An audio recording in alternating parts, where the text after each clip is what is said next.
है मेरा। हाँ हाँ। गुरुजी, अपने हिंदू धर्म में इतना ज़्यादा क्यों उत्पात है गुरुजी? बाकी धर्म में इतना नहीं है।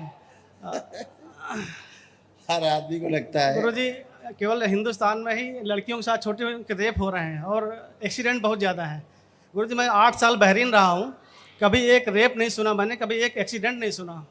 भगवान, आप तो शिव भगवान हैं। मैंने आपको देखा, शिव रूप में देखा मैंने आपको। पहले प्लीज उस पे आ जाएं कि अपने धर्म में सबसे ज़्यादा उत्पात क्यों है। ये सभी में ऐसे उत्पात है बेटा। हमको लगता है वो बड़े आने जैसे पड़ोस में होता है, लगता है हम बड़े कष्ट में, वो बड़ा मज़े में है। वो सोचता है कि हम बड़े कष्ट में, वो बड़ा मज़े में है। ये इतना नासमझी वाला खेल है बेटा, ये सभी जगह है। गलत पूजा पाठ है ना के कारण ज़्यादा समस्या है। गलत एनर्जी से जुड़ना, गलत गुरु परंपराओं से जुड़ना, उसके कारण कष्ट बने रहना, ये बहुत आम है, बहुत आम है। लोग ऐसे कष्टों को भोग रहे हैं। पूरी परंपराओं की परंपराएं पूरी सड़ी गली हैं, लेकिन लोग, श्रद्धा है, आस्था है, विश्वास है, लोग जुड़ते हैं, कष्टों से भरे रहते हैं। हम तो रोज़ देखते हैं, दिन भर देखते हैं। वो जो स्मृतियां हैं वो तंग करती हैं। गुरुजी, कोई बताने वाला नहीं है।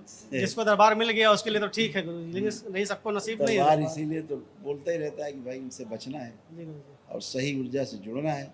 अब सही ऊर्जा क्या है, गलत ऊर्जा क्या है? अगर आप गलत ऊर्जा से जुड़े हैं तो आपको कष्ट होंगे। जी गुरुजी। ध्यान साधना में आपको कष्ट आएंगे, शरीर में कष्ट आएंगे, मन में कष्ट आएंगे, हैं? जी गुरुजी। सभी जगह रुकावटें आएंगी।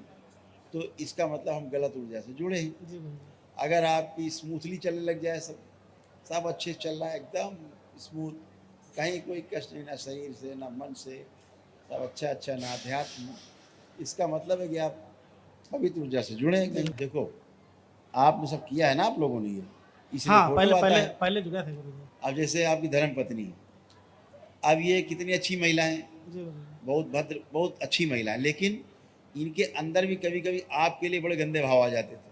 अब वो भाव इनका नहीं होता था। कभी कभी इनके मन में आता था आपको मारें, कूट दें आपको, आता था भाव, बताएंगी।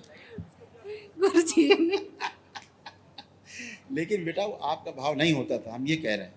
ये बाहरी भाव ऐसे गंदगी होती है पीछे से कि भाव देती है कि झगड़ा हो जाए, बवाल हो जाए, अलगाव हो जाए। ये स्मृतियाँ रहती हैं बाहरी गंदी। तो कभी इनमें कोई भाव आ जाए, कभी आप में आ जाए, कभी बच्चों में आ जाए, तो ये बाहरी स्मृतियाँ रहती हैं। कोई ऐसा नहीं करना चाहता। पति पत्नी से ज़्यादा प्रेम तो संसार में किसी को होता ही नहीं है। अलग अलग दो डीएनए के लोग होते हैं, अलग अलग कुल के लोग होते हैं। कहाँ आप पैदा हुई, कहाँ ये पैदा हुए, आज आपका परिवार है, सुंदर सा बगिया है, लेकिन कोई लड़ने के लिए थोड़ा ना आप इकट्ठे हुए थे, है ना? लेकिन जब बाहरी स्मृतियाँ इकट्ठी होती हैं, उसके प्रभाव में बहुत चीज़ें आदमी आवेश में कर जाता है। और आप घबरा जाती थी, मैं कैसा भाव आ गया मेरे अंदर, आती थी घबराहट, ये कैसा भाव मेरे अंदर आ गया। ये देख लेती थी कि गलत गलत भाव आया, मेरा नहीं, कहीं से आया। तो ऐसे ही स्मृतियाँ रहती हैं तमाम गलत। जब ऊर्जा रहती है ऐसे करती रहती थी। जब अच्छी जो ऊर्जा से आप जुड़ते तो अपने आप सब अच्छा रहता है।